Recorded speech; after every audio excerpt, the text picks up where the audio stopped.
আপনারা জেনে খুশি হবেন, আজকে মোবাইল ফোন দিয়ে আপনি কথা বলছেন, এটাকে মনে করছেন আপনি নতুন না। রাসূল পাক সাল্লাল্লাহু আলাইহি ওয়াসাল্লাম যখন মেরাজে গেলেন, সিদরাতুল মুনতাহার উপরে যাবেন, জিবরাইল আমিন বলে, ইয়া রাসূলুল্লাহ, अगर एक्सरे मुइबर तरफुराम ফুরুগে তাজাল্লি বাসুদাত ফুরাম, আমি যদি এক চুল পরিমাণ উপরে ওঠার চেষ্টা করি আমার 600 পাখা জ্বলে পড়ে সারকার হয়ে যাবে, আমি যেতে পারবো না। রাসূল একা হয়ে গেলেন, জিবরাইল আমি যাব কীভাবে? আল্লাহর হাবিব যখন এই প্রশ্ন করলেন, জিবরাইল বলে, হুজুর আপনার জন্য লিফট আসছে। জোরে বলেন না সুবহানাল্লাহ। কি আসতেছে? আর জোরে বলেন কি? লিফট, রফ রফ আসতেছে, চিন্তা করবেন না। আমি গত 3 বছর আগে মালয়েশিয়াতে প্রোগ্রাম ছিল, সেখানে গিয়েছি। কেএলসিসি যে সেন্টারটা মালয়েশিয়ার, সেটার উচ্চতা হলো 142 তলা। 142 তলা বিল্ডিংটাতে যদি উঠতে হয়, পায়ে হেঁটে ওঠা কি সম্ভব হবে? একজনের পক্ষে কষ্ট হয়ে যাবে। বন্ধুরা আমার, সেই কেএলসিসি সেন্টারের উপরে হলো মাহাতি মোহাম্মদের অফিস, 42টা লিফট আছে সেখানে। আপনাদেরকে বলি, হাজারো মাইল এরকম শত শত উপরে উঠতে গেলে লিফটের প্রয়োজন। এটা মনে করেছেন আপনি নতুন, এটা নতুন নয়, আমার নবীর মেরাজকে গবেষণা করে হয়েছে। যদি বলেন না সুবহানাল্লাহ।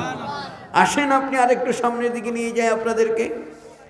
আপনি এই লিফট আবিষ্কার হলো, রাসূল একা যাচ্ছেন, হঠাৎ করে আবু বকর সিদ্দিক আমার নবীর সাথে কথা বলছে, হ্যালো মাই নবী, অথচ কোটি কোটি মাইল দূরে, আজকে জমিন থেকে আল্লাহর আরশ পর্যন্ত একটা সেকেন্ডের মধ্যে বিনা দ্বারে কথা চলছে। এটা যদি সম্ভব হয়, তাহলে আমার নবীর সাথে বর্তমান যুগে এক এক করে সারা পৃথিবীর সমস্ত তথ্যগুলি, আমেরিকা থেকে, লন্ডন থেকে, জাপান থেকে আপনার প্রিয় মানুষটার সাথে কেন কথা বলতে পারবেন না? যিনি বলুন না সুবহানাল্লাহ। শুধু তাই না, আমার বন্ধুদেরকে আরেকটু জানাতে চাই, রাসূল যখন মেরাজ করে আসলেন, আবু জাহেল প্রশ্ন করছে, বলো তো দেখি তুমি কোথায় কোথায় গিয়েছো? আমি বাইতুল মুকাদ্দাস, আল্লাহর আরশ পর্যন্ত গিয়েছি। বাইতুল মুকাদ্দাসে কয়টা দরজা আছে আর কয়টা জানালা আছে একটু বলতে পারো? এখন আপনাদেরকে বলি, আপনাদের, তুমি এখানে আসছো কেন? হ্যাঁ বেটা,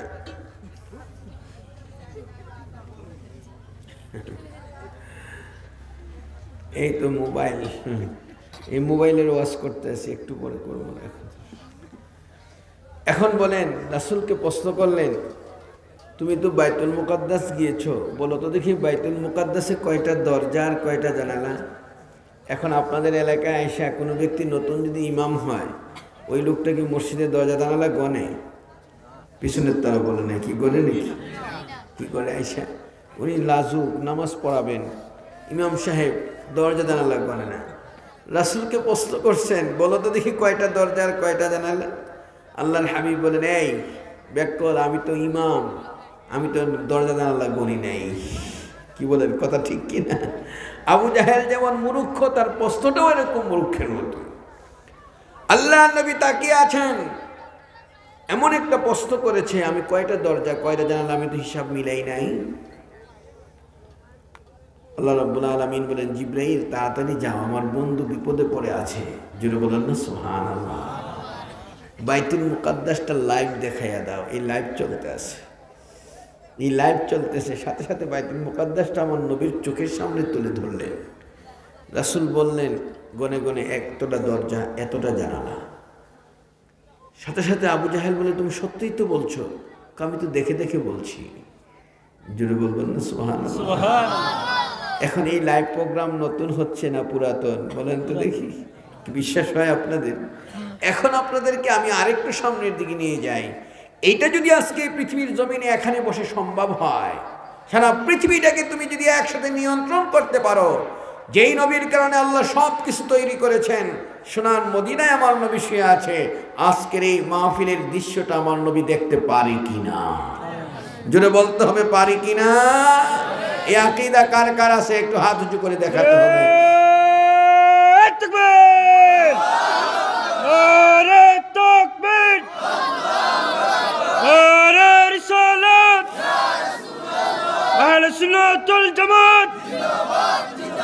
জিন্দাবাদ জিন্দাবাদ।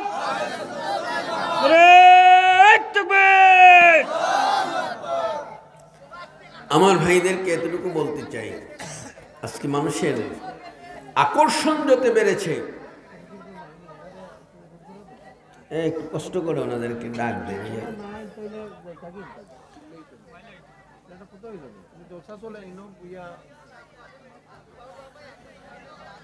সম্মানিত হাজিরিন, আপনাদের কাছে আমার কথাগুলি মনে খারাপ লাগতেছে? কোরআনের বাস্তবতা এত মজা, এত আকর্ষণ। এই কোরআনের কাছে যে লোকটাই এসেছে সেটাই পৃথিবীর শ্রেষ্ঠ মানুষ হয়ে গেছে। জুড়ে বলেন না সুবহানাল্লাহ। এই লাইভ প্রোগ্রামটা এটা নতুন নয়, এটা পুরাতন। কি বলেন, ঠিক কিনা? আমার ভাইদেরকে বলতে চাই যারা এখানে বসে আছেন, বুখারী মুসলিম শরীফের হাদিস, আল্লাহর হাবিব যখন হিজরত করে মক্কা শরীফ থেকে মদিনা শরীফ চলে গেলেন, মদিনা শরীফ যাওয়ার পরে এক এক করে সাহাবায়ে কেরাম তার পিছনে পিছনে চললেন। ৮০ জন মুসলমান তারা মক্কা শরীফ যেতে পারে নাই, তারা চলে গেছে আবিসিনিয়ায়।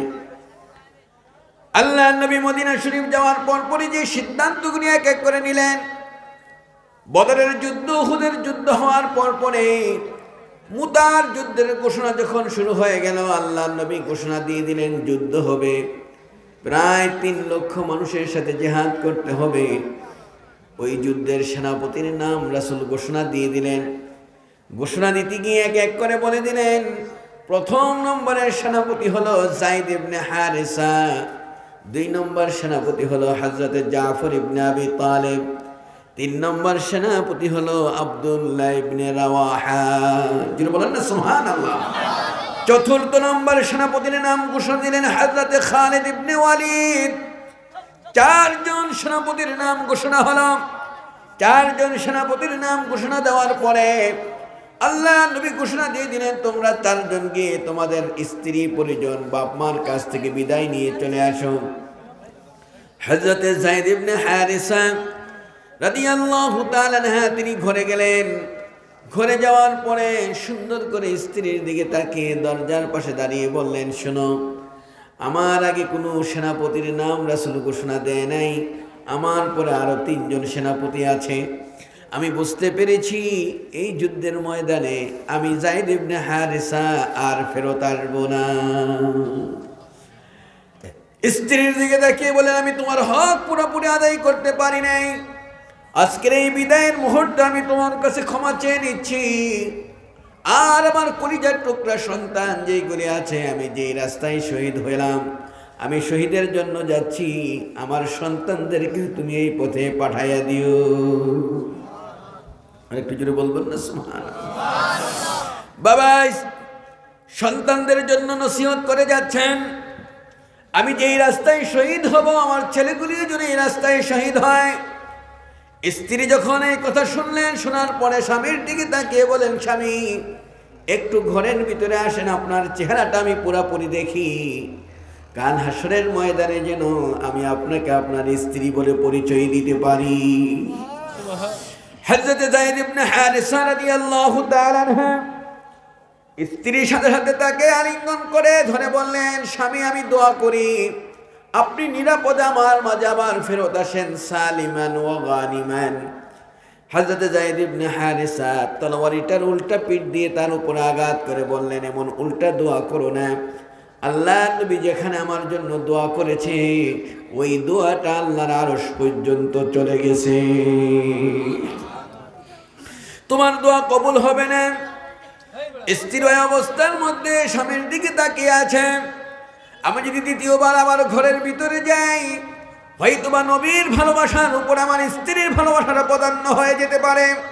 ঘর থেকে বের হয়ে চলে গেলেন।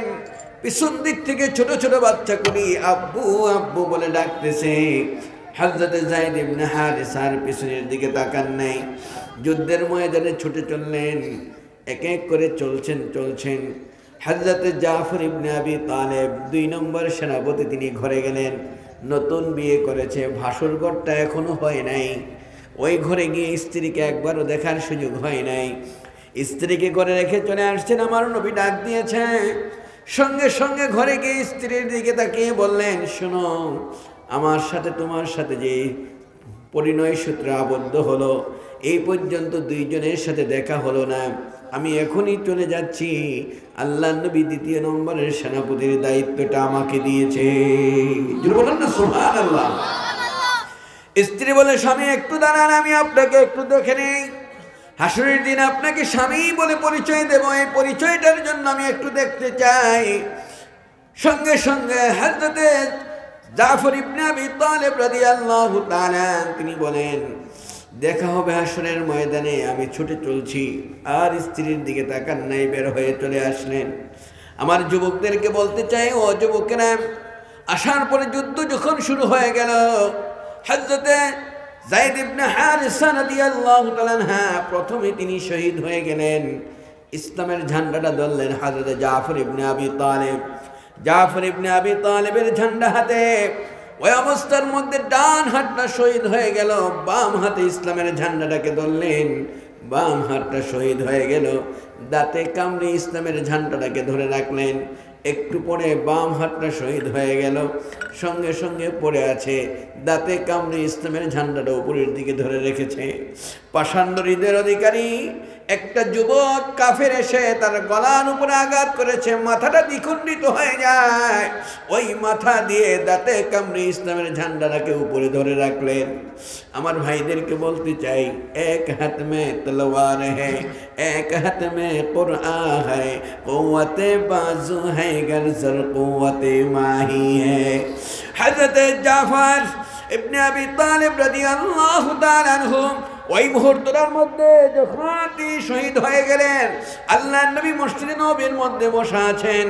ওই অবস্থায় মসজিদে নববীর মধ্যে বসা অবস্থায় তাকে বললেন, ও আমার সাহাবীরা রে, আমি দুই চোখ দিয়ে এই মুহূর্তে এখানে বসে বসে দেখতেছি আমার জাফর জান্নাতের মধ্যে পাখি যেরকম ডানানের উড়ে উড়ে এক গাছ থেকে আরেক গাছে যায়, আমি দেখতেছি আমার জাফর জান্নাতের এক ডাল থেকে আরেক ডালে উড়ে উড়ে যাচ্ছে। আর যদি বলেন না সুবহানাল্লাহ।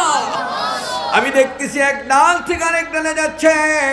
ওই অবস্থায় রাসূল কথা বলতেছেন, জাফর, আল্লাহ তোমার সাথে যে ওয়াদা করেছিল সেই ওয়াদা কি, প্রতিশ্রুতি কি তুমি সত্যিকার পেয়েছো? কাহা পেয়েছি, আর কি চাও? সঙ্গে সঙ্গে জাফর ইবনে আবি তালেব বলতেছে, ইয়া রাসূলুল্লাহ, ইয়া হাবিবাল্লাহ, আমি আপনার কাছে অনুরোধ করছি, আপনি আল্লাহর কাছে একটু দোয়া করে দেন, আল্লাহ রাব্বুল আলামিন যেন আমাকে আবার জীবিত পাঠাইয়া দেন দুনিয়ার মধ্যে। আমার জীবনটা আবার দিনের জন্য আমি শহীদ করে দেব। আবার যদি পাঠায় আমি আবার শহীদ হয়ে যাব, আবার যদি দুনিয়াতে পাঠায় আমি আবার শহীদ হব। ইন উহিয়া ওয়া ইন উকতালা, ইন উহিয়া ওয়া ইন উকতালা, ইন উহিয়া ওয়া ইন উকতালা। আমাকে যতবার দুনিয়াতে পাঠানো হবে ততবার আমি কোরআনের জন্য, ইসলামের জন্য, দ্বীনের জন্য আমার জীবনটাকে আমি বিলায়া দেব। আর জোরে বলেন না সুবহানাল্লাহ। একটা যুবক মাত্র বিয়ে করেছে, স্ত্রীর স্পর্শ হয় নাই, সবকিছু ছেড়ে দিয়ে চলে গেলেন কোরআনের জন্য, ইসলামের জন্য। জোরে বলেন না সুবহানাল্লাহ। আমি আপনাদের কাছে এতটুকু কথা বলার জন্য, আল্লাহর নবী মসজিদে নববীর মধ্যে বসা জান্নাতের রিলি করে জান্নাতের লাইফটা আমার নবীর সামনে তুলে ধরা হলো। জোরে বলেন না সুবহানাল্লাহ। রাসূল দেখতেছেন আর বলতেছেন, আমি দেখি জান্নাতের মধ্যে দৌড়াচ্ছে জাফর, শহীদ হয়েছে মুতার প্রান্তরে, আর জান্নাতের মধ্যে ঘুরতেছে। এই দৃশ্যটা যদি একটা সেকেন্ডে আমার নবীর চোখের সামনে হাজির করা যায়, ওরে বন্ধু, আজকের মাহফিল আমার নবী দেখতে পারে কিনা? জোরে বলতে হবে, পারে কিনা? আমি এতটুকু কথা বোঝানোর জন্য এইভাবে যদি বলতে থাকি, রাত শেষ হয়ে যাবে। এত সুন্দর সুন্দর ঘটনা আছে, আজকে যারা এখানে উপস্থিত আছেন আর যারা উপস্থিত নাই তাদের মধ্যে পার্থক্য আছে। কথা বলেন না কেন? পার্থক্য আছে। দোকানপাটে বসে বসে গল্প করছে, দুষ্টামি করছে। বন্ধু, সময় সব সময় আসে না। সময়ের 1 ফুট অসময়ের 10 ফুট সমান। এমন হতে পারে আজকের মাহফিলে বসেছো তুমি, আজকে এখান থেকে তুমি ভালো মানুষ হয়ে, আল্লাহওয়ালা হয়ে, আল্লাহর বন্ধু হয়ে তুমি বাড়ি যাবে, জীবনের জন্য মাইল ফলক হয়ে যাবে। জোরে বলেন না সুবহানাল্লাহ। এই জন্য আপনাদের খেদমতে বলি, আমার নবীর জীবনটা ছিল এমন বর্ণাঢ্য জীবন, এত সুন্দর। এই পৃথিবীর মধ্যে মানুষের আচরণ বিধি কেমন হবে পৃথিবীর কোনো ধর্ম দিতে পারে নাই, আমার নবী দিয়েছেন। কিভাবে তুমি কথা বলবে, পৃথিবীর কোনো আচরণ বিধি আজ পর্যন্ত কোনো ধর্ম দেয় নাই। আল্লাহ নবীর চাকর, ব্যবহার বিধিটা কেমন হবে? রাসূলের গোলাম ছিল হযরত আনাস ইবনে মালিক রাদিয়াল্লাহু তাআলা, তিনি বলেন খাদিমতুন নবিয়্য সাল্লাল্লাহু আলাইহি ওয়াসাল্লাম 10 সিনিন, আমি নবীর খেদমত করতে গিয়ে একদিন নয় 2 দিন নয়, আমি 10টা বছর খেদমত করেছি। এই 10 বছর খেদমত করতে গিয়ে আল্লাহর নবী গরম পানির কথা বললে আমি ঠান্ডা পানিটা নিয়ে আসতাম, এই কাজটার কথা বললে ওই কাজটা আমি করে ফেলতাম। দুনিয়ার মানুষ, তোমাদেরকে আমি জানাচ্ছি আমার নবী কি সুন্দর আচরণ আমার সাথে করেছেন, আজকে তোমাদেরকে জানিয়ে দেই। এই 10 বছরের জীবনে আল্লাহ নবী কোনোদিন এতটুকু কথা বলে নাই, আলিমা সানাতা ইয়া আনাস, আনাস রে এই কাজটা না করে ওইটা করলা না কেন, এই শব্দটা পর্যন্ত কখনো তিনি বলে নাই। জোরে বলবেন না সুবহানাল্লাহ? আরেকটু জোরে বলেন না সুবহানাল্লাহ? একজন মানুষের সাথে ব্যবহার বিধিটা চাকরের সাথে কিভাবে ব্যবহার করতে হবে, এই ব্যবহারটাও আমার নবী শিক্ষা দিয়েছে। জোরে বলেন না সুবহানাল্লাহ? ও যুবক, আসো কোরআনের কাছে, তোমার জীবনটা কত সুন্দর হবে।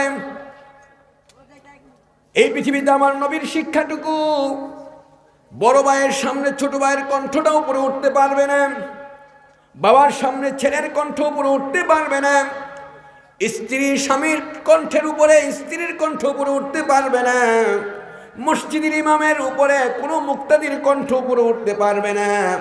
এই পৃথিবীর মধ্যে যখন কোনো মুরব্বী কথা বলবে তোমার বয়সে বড়, ওই মুরব্বীর সামনে যুবক তোমার কণ্ঠটা উপরে উঠতে পারবে না। যদি তোমার কণ্ঠটা উপরে উঠে যায়, আল্লাহর হাবিব বলে দিলেন তোমার জীবনে যত আমল আছে সব বরবাদ হয়ে যাবে, কোনো আমল তোমার থাকবে না। লা তারফাউ আসওয়াতাকুম ফাওকা সাওতিন নবী, জোরে বলেন না সুবহানাল্লাহ? একজন আচরণবিধিটা কি হবে একটা যুবকের, পৃথিবীর কোনো ধর্ম দেয় নাই, ইসলাম দিয়েছে। জোরে বলেন না সুবহানাল্লাহ? আজকে চেঁচামেচি করে কথা বলছে, হই হল্লা করছে, রাস্তাঘাটে চিৎকার করছে, সে জানে না এই আচরণবিধিটা কি। আসো কোরআনের কাছে, আল্লাহ রাব্বুল আলামিন বলেন ওয়াকসিদ ফি মাশিকা ওয়াগদুদ মিন সাউতিক ইন্না আনকারাল আসওয়াতি লাসাউতুল হামির। আল্লাহর কোরআনের ঘোষণা হলো এটা, চেঁচামেচি করে কথা বলাটা, হয় হল্লা করে গন্ডগোল করে সমাজটাকে বিনষ্ট করাটা, এটা কোনো মানুষের আওয়াজ হতে পারে না। আল্লাহর কোরআন ঘোষণা দিয়েছে সেই আওয়াজটা হলো একটা গাদার আওয়াজ। গাদার আওয়াজটা যেমন বিশ্রী লাগে, ওই হল্লা করে যে হট্টগোল করে সমাজটাকে নষ্ট করে, তার আওয়াজটাও সমাজের মানুষের কাছে এরকম খারাপ লাগে। দেখেন কোরআন তার শিক্ষা দিয়েছে, এটা হলো গাদা। এটা কি? জোরে বলতে হবে কি? ইন্না আনকারাল আসওয়াতি লাসাউতুল হামির। তোমার আওয়াজের মধ্যে ব্যালেন্স দিয়েছে ইসলাম। জোরে বলেন না সুবহানাল্লাহ? আমার ভাইদেরকে বলতে চাই যারা এখানে বসে আছেন, আল্লাহ রাব্বুল আলামিনের হাবিবের শিক্ষাটুকু আমাদেরকে দান করেছেন। ও বন্ধু যারা এখানে বসে আছো, একটু কথা দিয়ে যাই। একটু পরে মানুষ, এক বন্ধু অনেক বন্ধুর সাথে যখন দেখা হবে, মুলাকাত হবে, আপনার কিভাবে কথা বলবেন, কোন ধর্ম যে এটা দিতে পারে নাই। আমার নবী ঘোষণা দিয়েছেন একটু হাসি মুখে যদি কথা বলি, ওয়াদাহকুকা সাদাকাতুন, আল্লাহ নবী বলে হাসি মুখে কথা বলার কারণে তোমার আমলনামায় সৎকার সওয়াব হয়ে যাবে।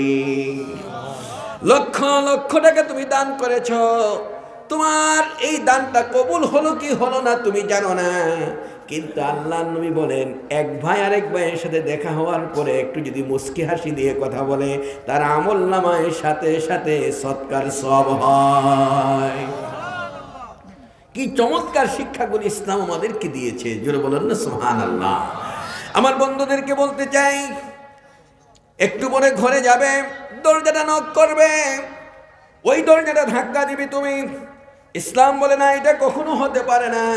আমার আল্লাহর কোরআনের খেলাফ তোমার কাজগুলি হয়ে গেল, কোরআনের খেলাফ তুমি করতে পারো না। মুসলমানের সন্তান কি করতে হবে? দরজায় গিয়ে আল্লাহ রাব্বুল আলামিন বলে দিলেন লা তাদখুলু বুয়ুতান গায়রা বুয়ুতিকুম হাত্তা তাস্তানিসু ওয়া তুসাল্লিমু আলা আহলিহা। নিজের ঘর হোক আরেকজনের ঘর হোক, যদি প্রবেশ করতে হয় সেখানে গিয়ে তোমাকে সালাম দিতে হবে। কি দিয়ে ঢুকতে হবে বলেন? জোরে বলেন না, কি দিয়ে? সালাম দিয়ে ঢুকবেন। কলিং বেলটা চাপতেছেন, ধাক্কা মারতেছেন, এটা ইসলাম পছন্দ করে না।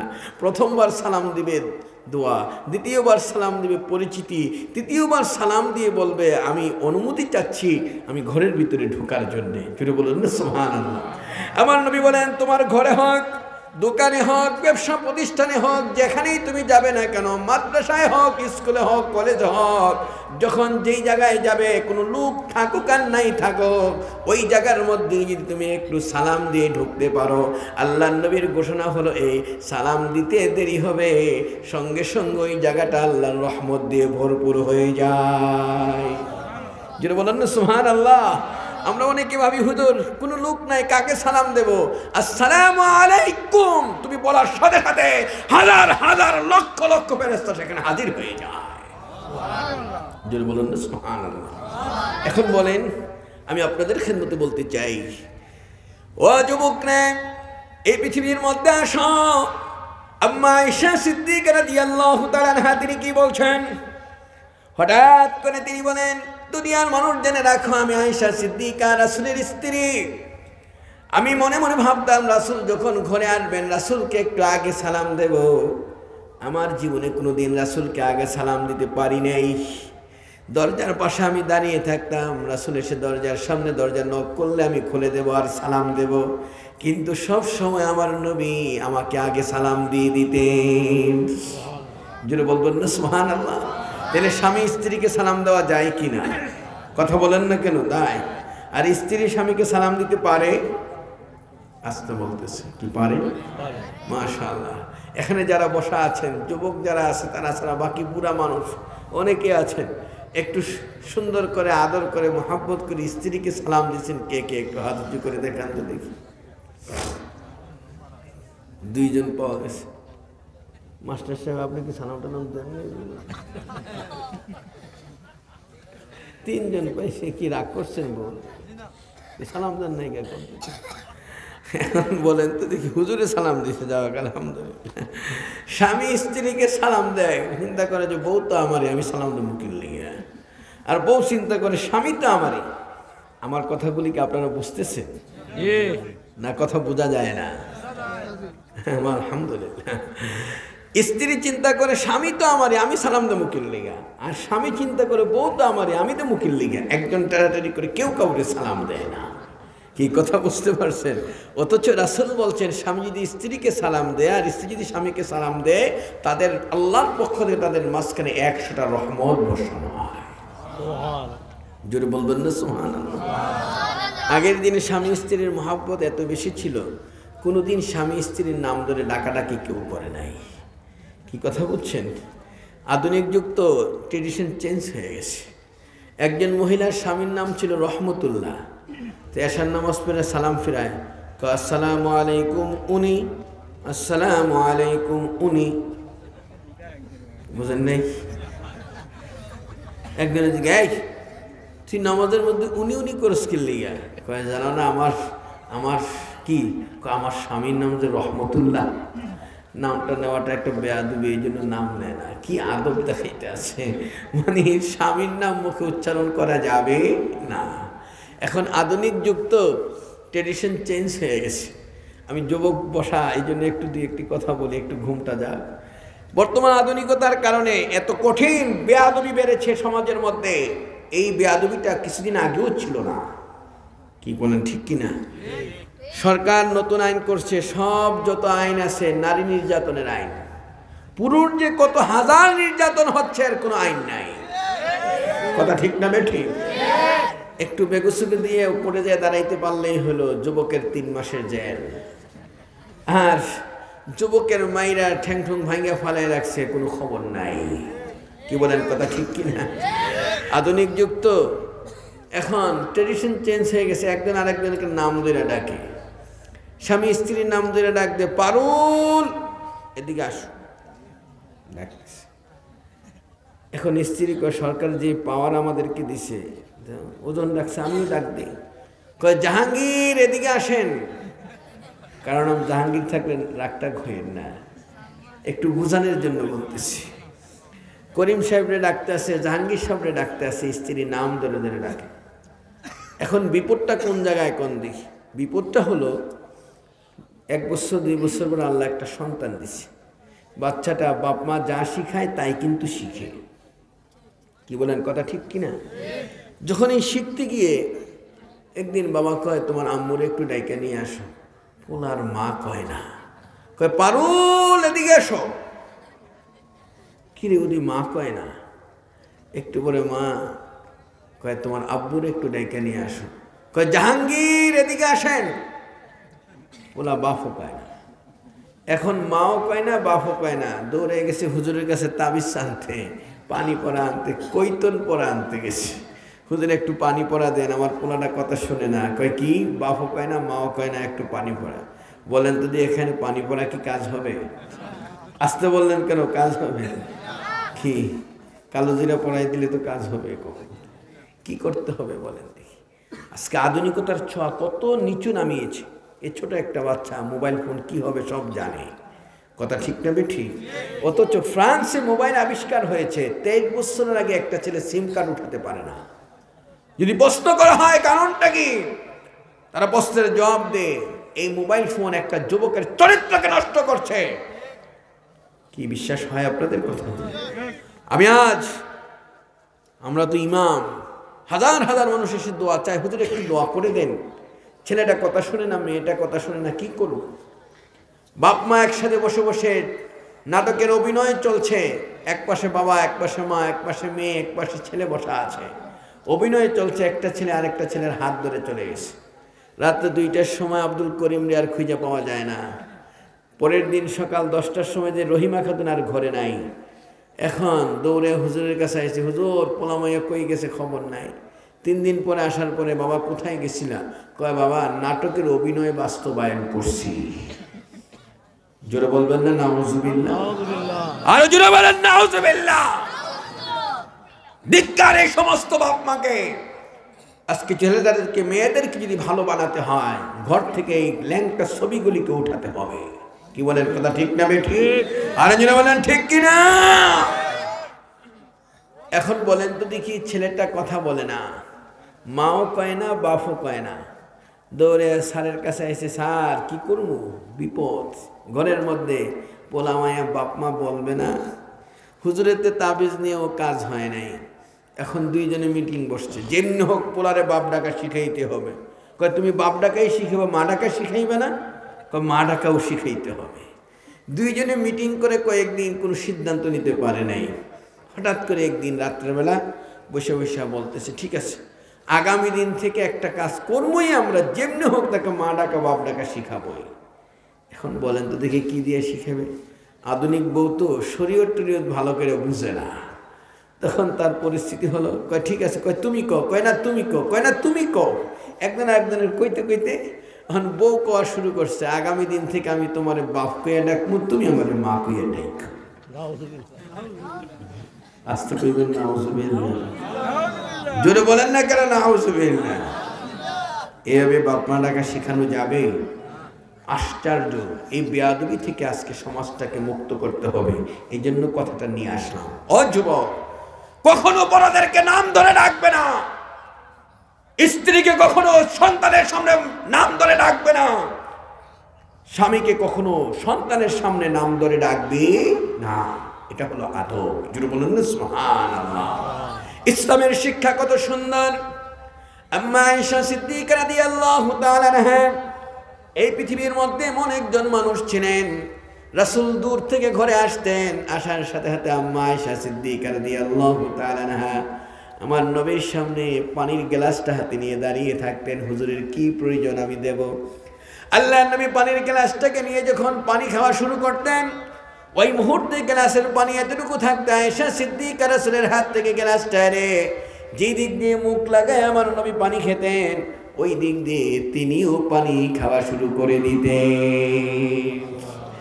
ঘরে টাকা পয়সা ছিল না, কোটিপতি ছিলেন না, কিন্তু মুহাব্বত আর ভালোবাসা দিয়ে ঘরটা ছিল ভরপুর। জুড়ে বলেন না সুবহানাল্লাহ। ও বন্ধুরে, আম্মা আয়েশা সিদ্দিকা রাদিয়াল্লাহু তাআলা আনহা তিনি বলেন, দুনিয়ার মানুষ তোমাদেরকে জানাই আদর্শ শিখো আমার নবীর কাছ থেকে। আমি একদিন ঘরের মধ্যে বসা, রাসূল দূর থেকে সফর করে আসলেন। আসার সাথে সাথে ঘরের মধ্যে আমি বসে বসে রাসূলের জন্য নাস্তা তৈরি করতেছিলাম, রুটি তৈরি করতেছিলাম। ওই রুটি বানানো অবস্থায় আমার নবী আমার পাশে বসে আল্লাহ নবী ডাক দিয়ে বলেন, লাহুন্না আলাইহিন্না হাক্কুন, আয়েশা রে, এই ঘরের মধ্যে তোমার যেমন অধিকার আছে আমি নবীরও তেমন অধিকার আছে।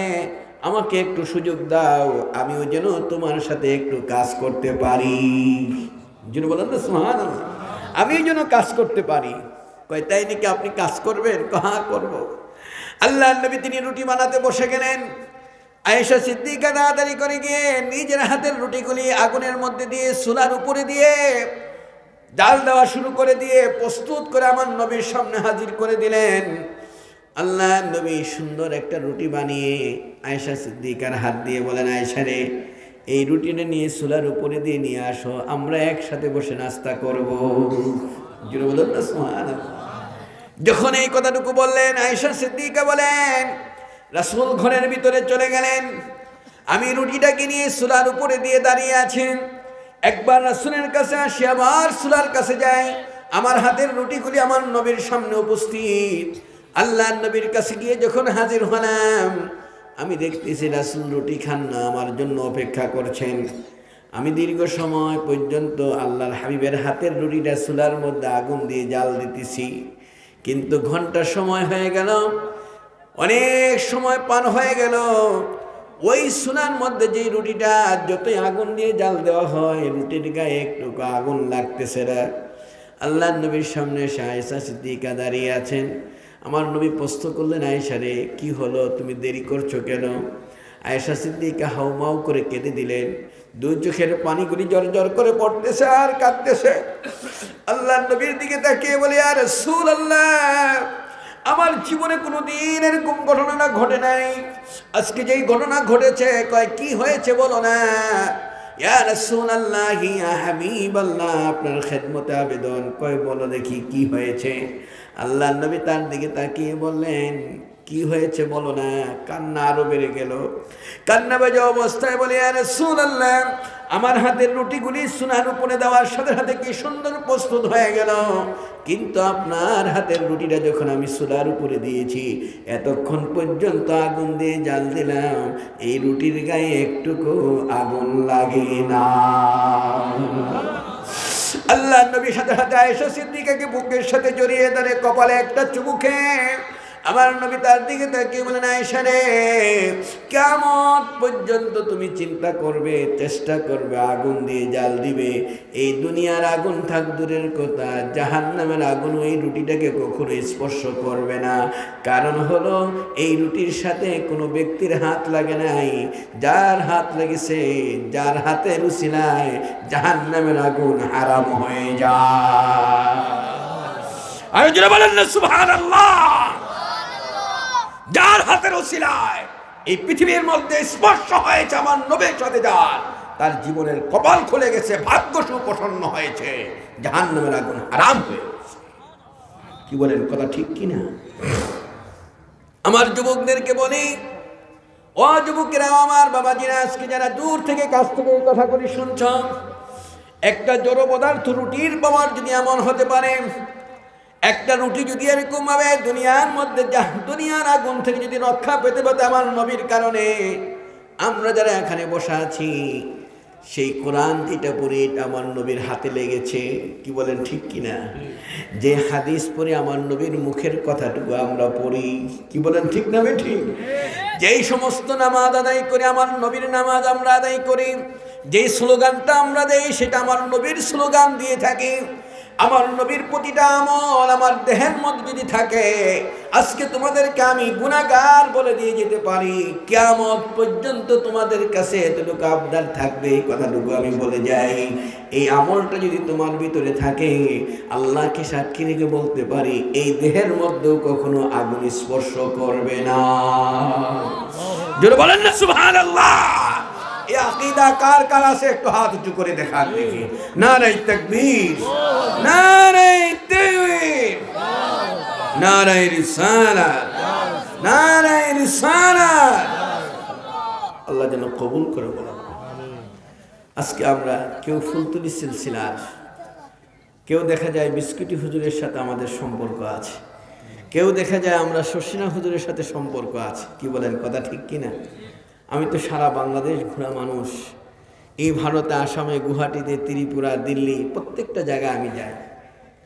সে জায়গায় শিলচর, আসাম, গুয়াহাটিতে ফুলতুলি হুজুরের ইসালে সাহেবের এক একটা মাহফিলে লক্ষ লক্ষ মানুষ হয় সেখানে।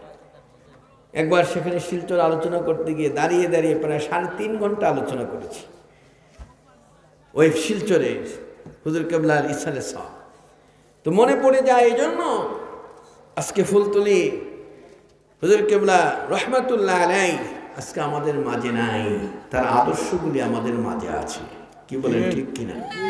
যদি এক এক করে তাদের হাত ধরে, যে ফুলতুলি হুজুরের পীর ছিলেন বদরপুরি রহমাতুল্লাহ আলাইহি, ওনার এক এক করে ধারাবাহিক হয়ে যেতে যেতে সুফি ফতে আলী ওয়াইসি রহমাতুল্লাহ আলাইহি, নূর মোহাম্মদ নিজামপুরি রহমাতুল্লাহ আলাইহি, সৈয়দ আহমদ বেরলভী রহমাতুল্লাহ আলাইহি। কি বলেন, ঠিক কিনা?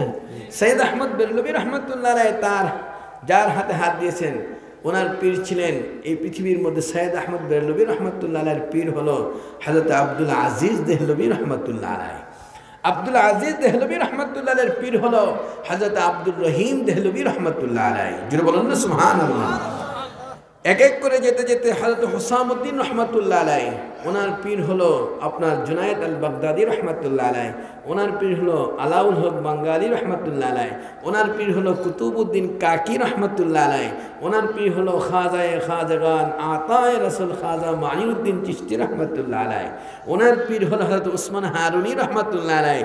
উসমান হারুনি রহমাতুল্লাহ আলাইহির পীর হলো হযরত শাহ শরীফ জিন্দানি রহমাতুল্লাহ আলাইহি। ওনার পীর হলো হযরত মুসা শামী রহমাতুল্লাহ আলাইহি। ওনার পীর হলো আবু ঈসা শামী রহমাতুল্লাহ আলাইহি। ওনার পীর হলো হযরত হুযায়ফা শামী রহমাতুল্লাহ আলাইহি। ওনার পীর হলো খায়রুত তাবি হযরত হাসান বসরি রহমাতুল্লাহ আলাইহি। হাসান বসরি রহমাতুল্লাহ আলাইহির পীর হলো রাসূল যার সম্পর্কে বলছেন, আনা মাদিনাতুল ইলমি ওয়া আলিয়ুন বাবুহা, আমি হলাম মদিনার ইলমের শহর আর আমার আলী হলো তার দরজা। আলী বলছেন, আমার পীর হলো আকা ও নামদার তাজদার মদিনা, নূর নবী, হায়াতুন নবী, সুলতানে মদিনা, নবী মুহাম্মদুর রাসূলুল্লাহ সাল্লাল্লাহু আলাইহি ওয়াসাল্লাম। জোরে বলেন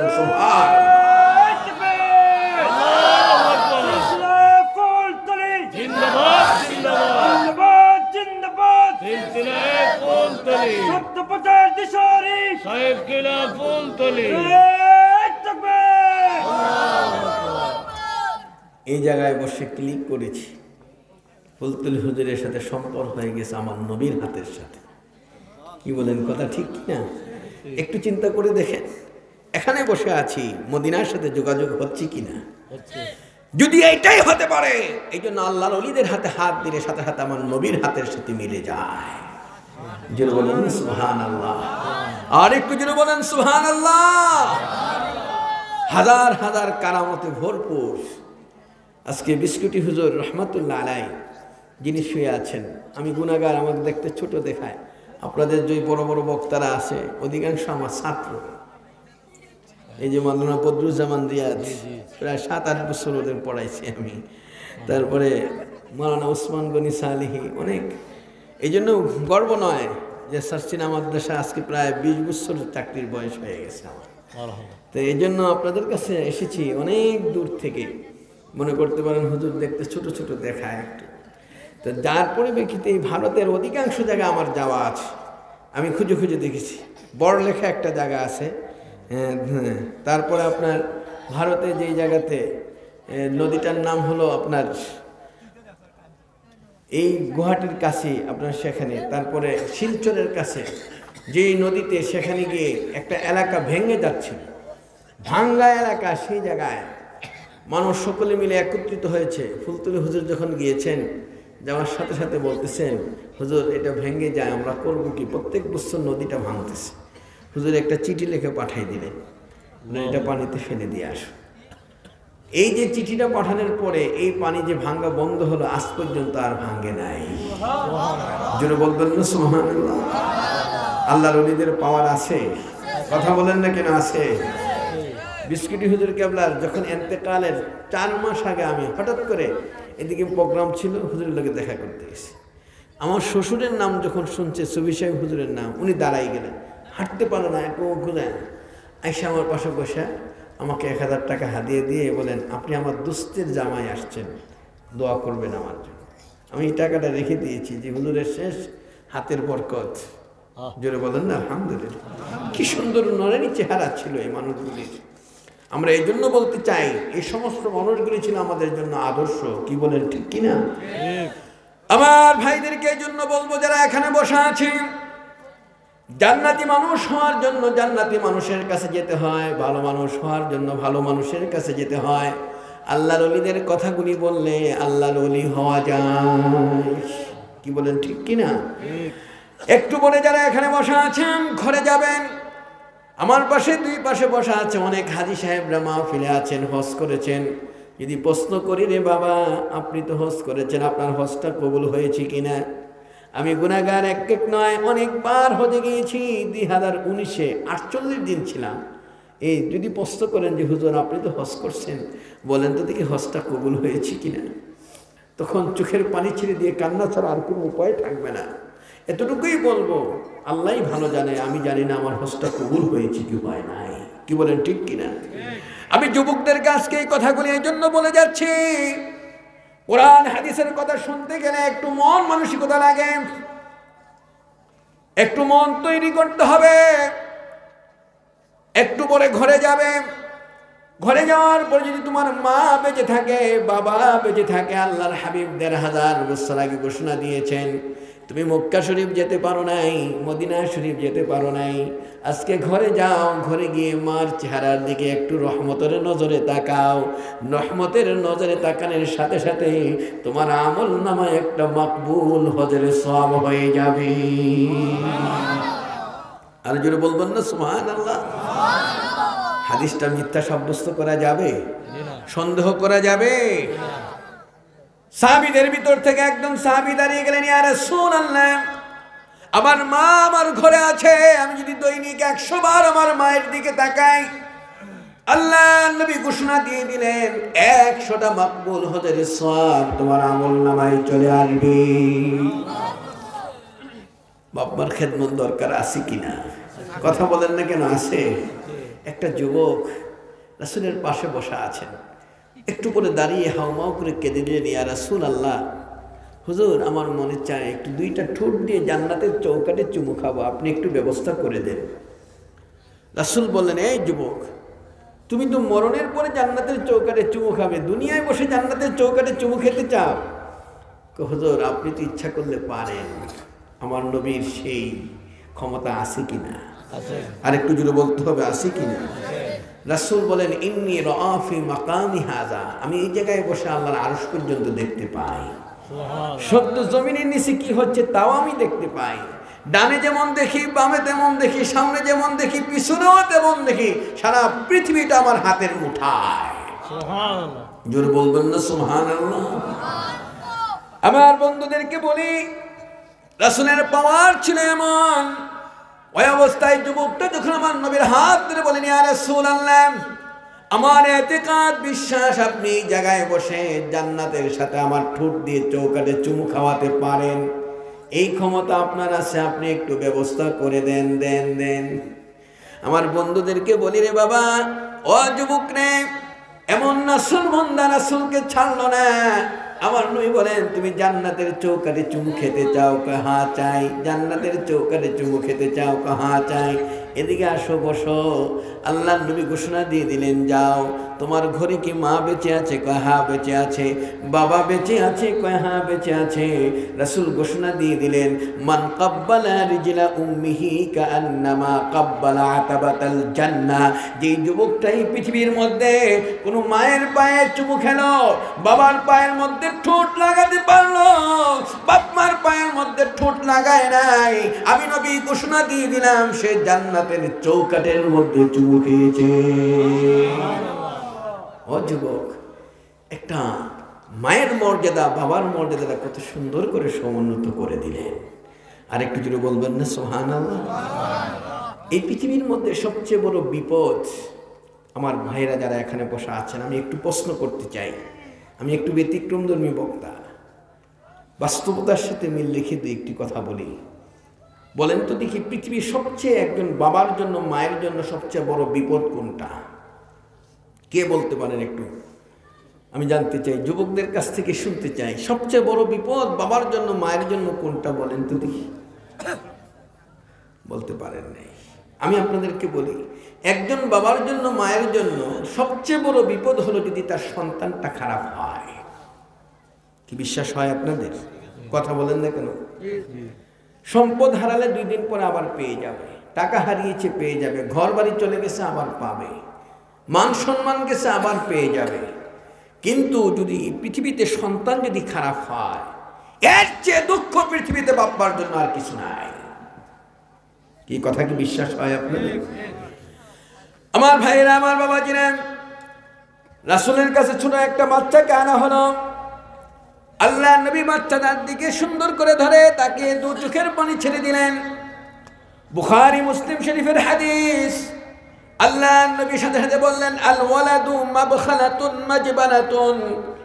এই সন্তানের কারণে বাপ মা কাপুরুষ হয়, এই সন্তানের কারণে বাপ মা ভীরু হয়, এই সন্তানের কারণে বাপ মা কৃপণ হয়, এই সন্তানের কারণে বাপ মা এই পৃথিবীর মধ্যে লাঞ্ছিত হয়। সাহাবীরা তাকিয়ে আছেন, হুজুর বুঝতে পারি নাই, বাপ মার কারণে সন্তান এই পৃথিবীর মধ্যে, সন্তানের কারণে বাপ মা কাপুরুষ হয়, এটা কেমন কথা? রাসূল বললেন, শোনো, এই ছেলেটা যদি বড় হয়ে ভালো হয়, ছেলেটা যদি কোরআনে হাফেজ হয়, তার বাবা রিক্সা চালায়, বাজারে যায়, সবাই বলে দেখো হাফেজ কোরআনের বাপ আসছে, ডাক্তারের বাপ আসছে, ইঞ্জিনিয়ারের বাপ আসছে, চেয়ারম্যানের বাপ আসছে, ইমাম সাহেবের বাপ আসছে, মাস্টার সাহেবের বাপ আসছে। সম্মান আছে না? বলেন তো দেখি। কথা বলেন না কেন? আছে। আর জোরে বলতে হবে, কি আছে? যেখানে যায় তার সম্মান আকাশচুম্বী হয়ে যায়। সন্তানের কারণে বাবার মর্যাদা, সব জায়গায় তার মর্যাদা আল্লাহ দিয়েছে। কি কথা ঠিক না বেঠিক?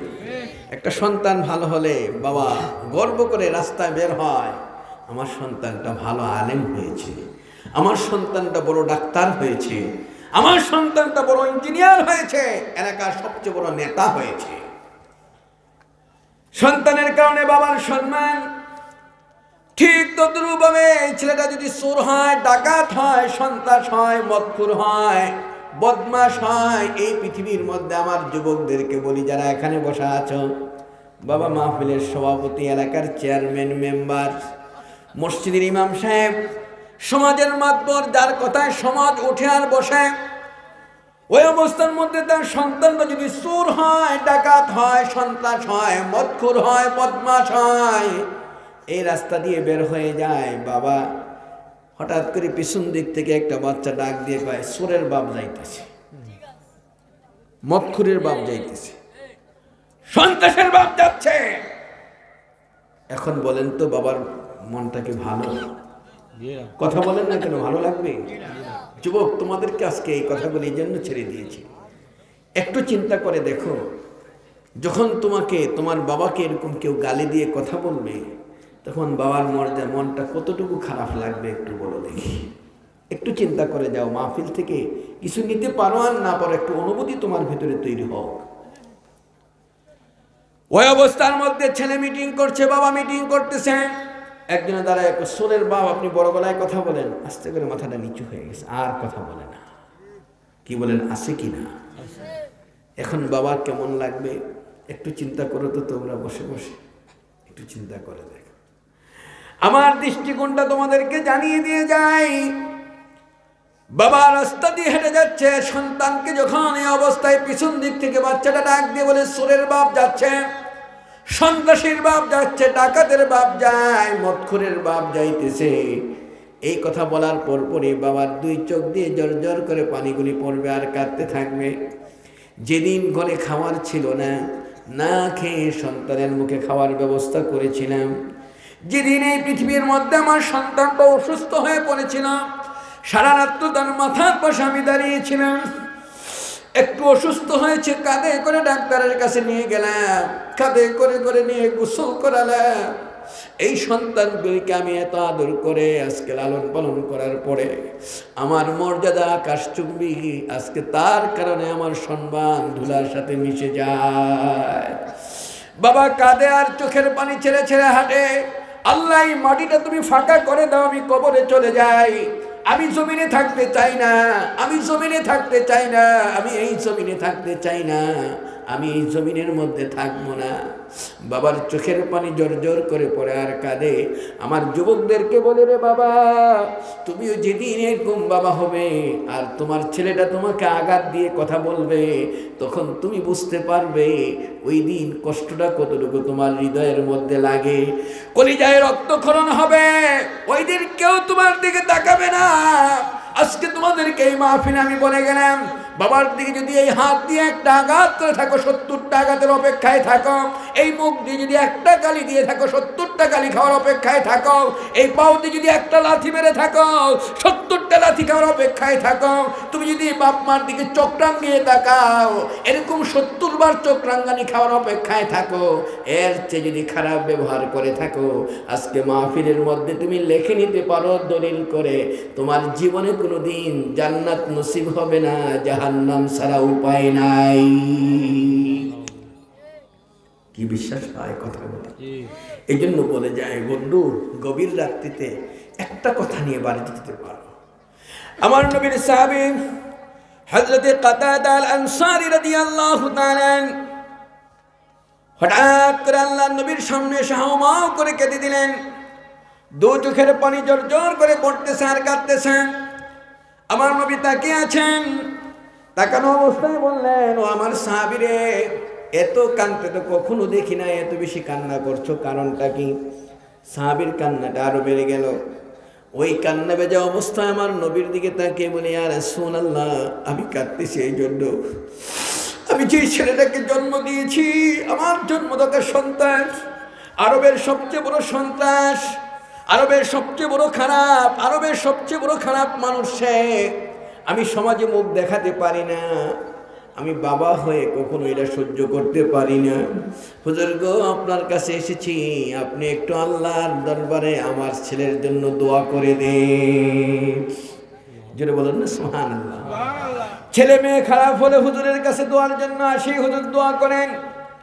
বাবার কলিজা মানে না, দোয়া চাইলেন আমার নবীর কাছে। রাসূল হাত উঁচু করে তার জন্য দোয়া শুরু করে দিলেন।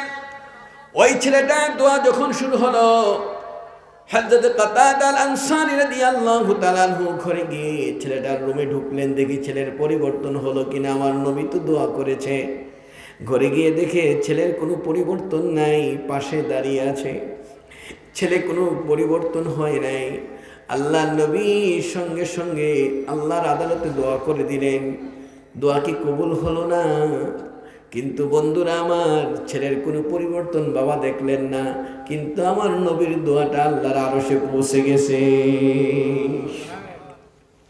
রাত যখন 2টা বেজে গেল, হঠাৎ করে ঘর থেকে বের হয়ে ওই যুবকটা আল্লাহর নবীর দরজায় সেরকম নক করা শুরু করলেন। নক করতে গিয়ে যখন রাসূল দরজা খুলে দিয়ে দেখে সুঠামদের একটা যুবক আমার নবীর সামনে দাঁড়ানো। কে গো যুবক তুমি? কোথায় তোমার বাড়ি? কোথায় তোমার ঘর? কোন জায়গা থেকে এসেছো একটু বলো না। যুবক দু চোখের পানি ছেড়ে দিয়ে হাউমাউ করে কেঁদে দিয়ে কাঁদতেছে আর বলে, হুজুর আমি বুঝতে পারি নাই, ভুল করে ফেলেছি, আপনি আমাকে দোয়া করে দেন, আমাকে পড়াইয়া দেন লা ইলাহা ইল্লাল্লাহু মুহাম্মাদুর রাসূলুল্লাহ। যিনি বলেন না সুবহানাল্লাহ। আমি আপনার কাছে দোয়া চাচ্ছি, আপনি দয়া করে আমাকে একটু দোয়া করে দেন আর আমাকে কলেমা পড়ে মুসলমান বানাইয়া দেন। রাসূল তার সাথে সাথে কলেমা পড়ে মুসলমান বানালেন। আল্লাহ নবীর কাছ থেকে যখন ওই যুবকটা চলে যায়, ঘরে আসার পরে রাত্রে আর ঘুম হয় না। সকাল হয়ে গেল। সকালবেলা যখন এই পরিস্থিতি, রাত্রে 9টা বেজে গেল, 10টা বেজে গেল, 11টা বেজে গেল। প্রত্যেক দিন ঘর থেকে ডাকাতি করতে বের হয়, সন্ত্রাসী করতে যায়। আজ মনে চায় আমি একটু ডাকাতি করতে যাব, সন্ত্রাসী করতে যাব।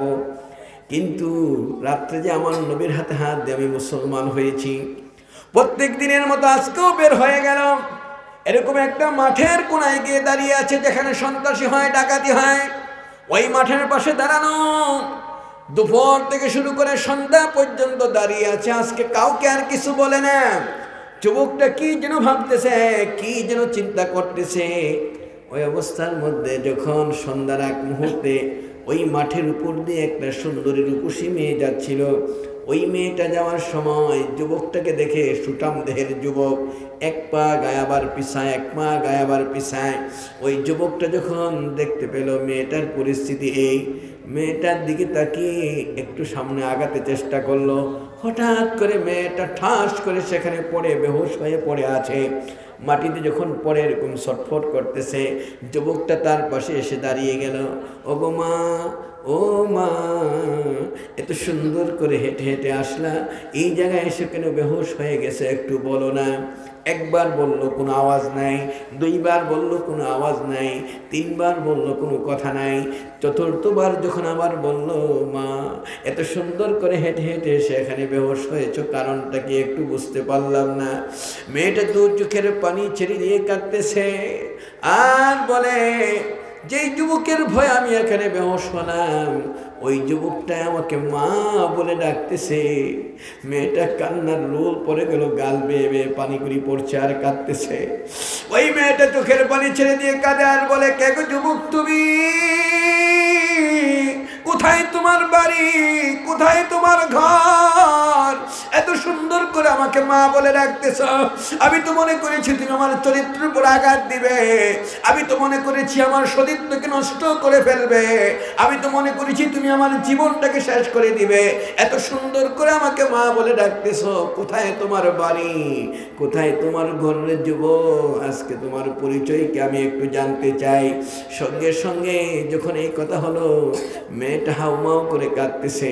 এই কথা শোনার পরে যুবকের গাল বেয়ে বেয়ে পানি পড়তেছে আর কাঁদতেছে। যুবক কাঁদতেছে। ওই মুহূর্তের মধ্যে যুবক সঙ্গে সঙ্গে চিৎকার মেরে নাক দিয়ে বলতেছে, মা তুমি যা বলছো সত্যিই বলছো, মিথ্যা বলো নাই। তুমি যদি গতদিনও এই রাস্তা দিয়ে হেঁটে যেতে, আমি যুবকের হাত থেকে কখনো তোমার চরিত্র ঠিক থাকতো না, নষ্ট হয়ে যেত, তোমার জীবনের উপরে আঘাত আসতো। গতদিন যদি তুমি এই রাস্তা দিয়ে হেঁটে যেতে, তোমার জীবনের উপরে আঘাত আসতো। তুমি জানো না আমি আর আগের যুবক নাই। আজকে রাত্রি গিয়ে বিশ্বনবীর হাতে হাত দিয়ে আমি মুসলমান হয়েছি। আমি মুসলমান যুবক। আজ থেকে মানুষের সতীত্ব রক্ষা করা, চরিত্র ঠিক রাখার দায়িত্বটা আমার হাতে চলে আসছে। আরেকটু জোরে বলবেন না সুবহানাল্লাহ? আরেকটু জোরে বলেন না সুবহানাল্লাহ? ওই যুবক সঙ্গে সঙ্গে ওই যুবকটা ওই মেয়েটার দিকে তাকিয়ে বলছে, মা তুমি বুঝতে পেরেছি তুমি কি জন্য কাঁদতেছ? ওয়াল্লাহি আল্লাহর কসম খেয়ে আমি বলে যাচ্ছি, আজকে এই জমিনে বসে, এই পৃথিবীর মধ্যে, এই জমিনের মধ্যে কোনো ব্যক্তির আর কোনো ভয় নাই, কোনো মানুষের ভয় নাই, একমাত্র ভয় হবে আল্লাহর ভয়। কার ভয়? জোরে বলবেন না কার ভয়? আরো জোরে বলতে হবে কার ভয়? আমি আপনাদেরকে বলি, কি সুন্দর করে জানিয়ে দিলেন। এই ভয়টা যদি কারো ভিতরে থাকে, ওই মানুষটা কি চুরি করতে পারে? কথা বলেন না কেন? পারে। মদ খেতে পারে, মানুষের মাথায় আঘাত দিতে পারে, কাউকে গালি দিতে পারে, মানুষের জমি দখল করতে পারে। লা ইয়াখাফুনা ইল্লাল্লাহ। ভয় হবে একমাত্র কার ভয়? আমার ভাইদেরকে, আমার যুবকদেরকে এই জন্য বলে যাচ্ছি, রে বাবা, আল্লাহর ভয়টা তোমার ভিতরে তৈরি করে নাও। দুনিয়ার কোনো ব্যক্তির ভয় নয়। যেই সমাজের যুবকদের মধ্যে আল্লাহর ভয় থাকবে, কোনো চুরি হবে না, ডাকাতি হবে না, সন্ত্রাসী হবে না। এই পৃথিবীর মধ্যে একমাত্র ভয় হবে কার ভয়? সে আল্লাহর ভয় নিয়ে বাঁচতে কি রাজি আছি?